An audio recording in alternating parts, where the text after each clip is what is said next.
What's up, everyone? It's Kendall Woods again with another video talking about the narcissist that some of you guys might be dealing with now or in the past. But I just wanted to share a little bit about narcissistic love bombing. Anyone who's gone through a relationship, friendship with a narcissist knows exactly how this is, especially a relationship. But the love bombing is the very first step. The very first step. I think goes hand in hand with the evaluation. I know my last video, I was talking about how they evaluate you, how they study you. They just want to get to know everything about you. But what follows soon after that is the love bombing. And the love bombing is over the top. It's just like, if you could think of like movies, and that's one thing too. Hollywood creates these movies about love and romance and, how one person is just giving, and that's not how the world works. At the end of the day, it's not. But anyways, the love bombing is it's intense, and I feel like those who've gone through it definitely know what I'm talking about. It, from the very beginning, they're just buying you stuff, taking you shopping, buying you brand new clothes. They're, complimenting you like no other. Compliments are nice, people give compliments, but they're over the top with it. Like, every day they're telling you how amazing you are. You're the best they ever had. And they talk about, you're my best friend, you're my soulmate. Think about that. I'm sure a lot of you have definitely heard that from your narc, talking about you're their soulmate. All these things just, at the time, it feels good. You're just like, wow, you think to yourself like, this is, something sent from God. Like, it's just unbelievable how much, someone truly cares about me. And, it's just, and how soon it is for them to express how they feel is just amazing, but they do things like that just to get you so tied up to them. They get you emotionally invested in them. My narc, for example, she, did things I just mentioned, shopping, took me shopping, took me to, nice restaurants, paying for everything, even when I offered, she was like, oh, no, I insist, I want to pay for you. Taking me to distilleries, breweries, you name it. There's one time I was working a part-time job, right? And there was one time I went to work, I let her come over. She was staying there. Well, I let her come over, the night before, because I told her I work in the morning, but, she didn't care. She just wanted to be with me, at the time at least. But anyways, so I went to work, and I'm telling you, when I came back home, like, my home was completely different. Like, brand new furniture, lamppost, more clothes.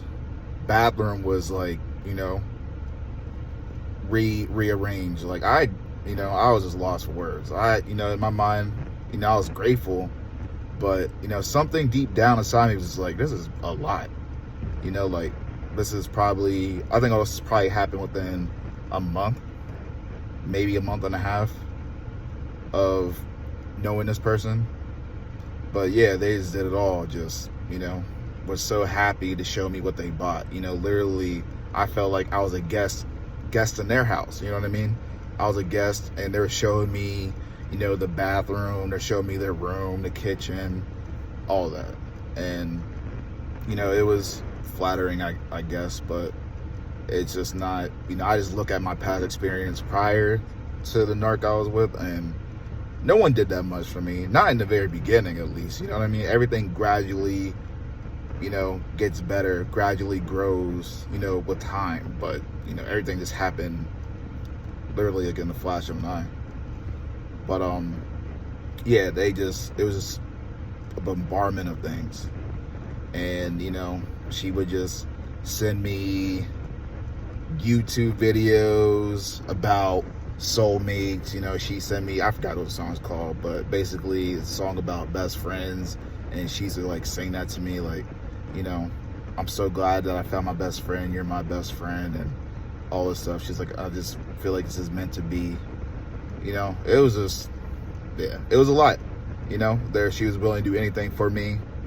There was one time that I can think of. I think I was going through like a hard day or something. I forgot what happened. It was years ago, but yeah, I was going through a hard day, and I was talking to the narc I was with, and she was asking what's wrong, and I told her what was wrong, and I'm telling you, like, we were talking for maybe texting back and forth for about an hour or so, and like literally after the last message she sent, I forgot, it wasn't anything important. It wasn't something that was meant to be responded to. But yeah, literally after I put my phone down, I heard a knock at my door. And I was like, you know what I mean? Because it's a quiet, when I invite people over, no one just shows up. So I was thinking, I'm like, who is that, So I remember I got up because I was in my room. I walked to the door and I opened it and she was there. Like, and this woman lived like, which is not, depending on how much you drive, is not bad. But she lived, like about an hour 15 minutes away from me. But yeah, she literally drove all the way to my house unexpectedly.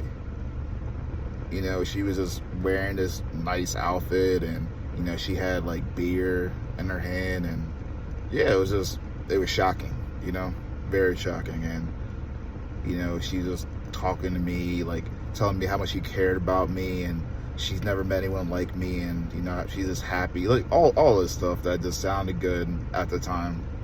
But you gotta remember, it's all a facade. It's all a facade. It's all a game. Because from that moment, which I'll definitely share in my next video that I post, from that moment on, once they realize that you're just in awe about them, like, once they feel that you just, you're stuck with them, that you can't live without them, like when you start feeling that person is your best friend as well, that's when slowly but surely the craziness starts. The craziness. I mean, from them asking you about friends, or asking you about coworkers. Oh, so talking to you. I know my narc used to say all the time, like, you're too good. She's like, you're too good looking, and I don't want you to talk to any females at your job. Like, straight up. Like, straight up. That's what she said. She's like, she's like, I don't want anyone else to have you besides me, and you don't need to be talking to them. They don't need to be talking to you, but I can't say anything to them, but you don't need to be talking to them. Like, you just have to worry about me, which was like, I don't know, like, just saying it, man, like, it was crazy. It was crazy, but, I just definitely feel like the place that I was in, you know what I mean? Like, the mindset I was in back then, I was like, man, I do care about her, or I thought I did. I do care about her, that I could do my best, you know what I mean? It's not like I'm approaching these women or anything like that, but, she was just very, just over the top with it. And, she was talking about how, yeah, like, I don't need to be focused on anyone else besides her, basically.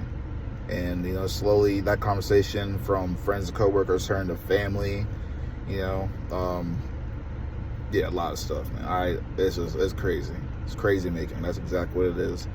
They do it intentionally to make you crazy. I mean, that's the end game, is for them to just flip the script on you once their true nature comes out. Just flip the script, I'll say that for another video. I mean, I can definitely continue to talk about that, but this is about love bombing, and I know everyone, like I said, who experienced this knows exactly what it's about. And you gotta stay prayed up. Your intuition speaks. I know during that time my intuition was telling me something was off, but I think I was just so caught up in the moment, and I guess how good it felt, at least at the time, that I was just playing tricks in my mind. But you'll know, you'll definitely know how over the top it is. And I feel like anybody who gives you that much time and attention like that it's very unhealthy behavior, if you really think about it. It really is. And the crazy thing about it is, all the stuff that she bought me and she did for me in the beginning, later on in a relationship, she held it against me. And if you're dealing with a narc, don't think they're doing things from the kindness of their heart. Don't think they're buying you stuff because they genuinely love you. Oh no, they expect you to pay it back tenfold, 100-fold. Like they expect that. They're takers, you know what I mean? They're not givers, they're takers. They give in the beginning to capture you, you know, to enslave you. But like I said, it's a game that they play. You gotta stay smart and trust your intuition. And I know, especially nowadays, there's so many videos out there, so many articles and books about narcissistic personality disorder, and you just gotta gain some knowledge about it, because it's real out here. It's real out here. Well, I thank you everyone for listening to this video. I'll be back with another one soon. I'm gonna try to be more consistent about this, maybe, you know, trying to post every day, every other day, but my schedule's kind of busy right now. But I'll definitely be back with another video. For those who are watching, thank you again, and y'all have a blessed one.